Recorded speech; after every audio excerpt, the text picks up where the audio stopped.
Sadhguru Nath Maharaj Ki Jai, and welcome to Jagadambi Reads the Holy Books of India, Bhaktavijaya336. As you may remember, Mahipati was extolling the virtues of listening to the stories of the saints. Then all the discomforts of the diseases of this earthly existence will at once flee. Mahipati again and again pleads with his hearers to give their ears to the story with love and let their mind be attentive. Swasti, peace. This book is the Sri Bhaktavijaya. In listening to it, the Lord of the world will be pleased.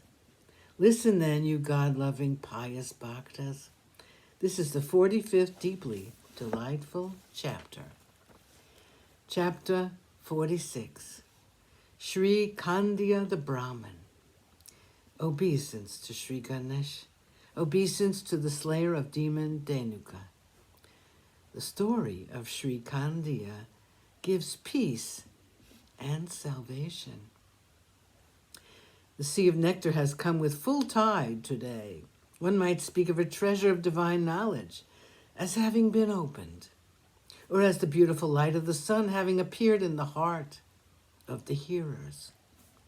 Or we may speak of the secret things of pure knowledge suddenly falling upon the ear, or of having obtained today through good fortune the seed that produces the highest form of salvation. Or we might think of this as a chief mantra, a storehouse of blessing, as having come today by means of good fortune.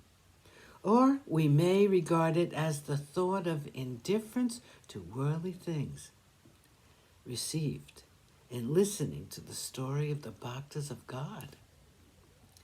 Or we may think of it as the happiness from peace, or as if there had sprung up a sprout of the vine of right thought, or as the joy of happiness appears upon this round earth.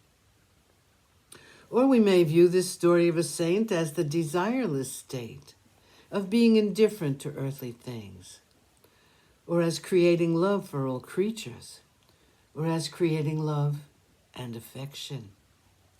Or it may be called the home of final deliverance, or again the love of happiness from kirtans. Or we might think of it as the appearance of a pure wish tree. Or it can be called an accomplishment without a desire. Sri Krishna comes in the form of a Brahmin to Eknath. In the preceding chapter, Eknath tested the citizen and sent him home. He appeared burnt like brass does when it's put in a furnace. When gold is tested on the touchstone, the lacquered one appears as inferior. The expert then discards it as unacceptable to him. The singing of a woman of the streets may be exceedingly beautiful, but those indifferent to earthly things do not give their minds to it. Holy people will not accept yearly royal gifts. A skilled housekeeper picks only one kernel and thus tests the whole boiling rice. So when Eknath asked the citizen for some water, he recognized his laziness.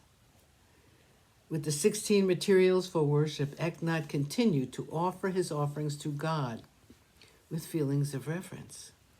He had nothing else to give. This the eagle-bannered one understood. He thought to himself, Eknath loves dearly to worship me. His love for me is great. I will at once go to him and help him to accomplish his purpose. Thus speaking to himself, the Lord of Dwarka took the form of a Brahmin. This infinite one came to Pratishthan and questioned the people. He who is the internal witness, who is a cloud of intelligence, dweller in the universe and the life of the world, he asked where the home of Eknath was, although in his own heart he knew where it was. Sadhguru Nath Maharaj Ki Jai. Thank you for coming. I hope you come again.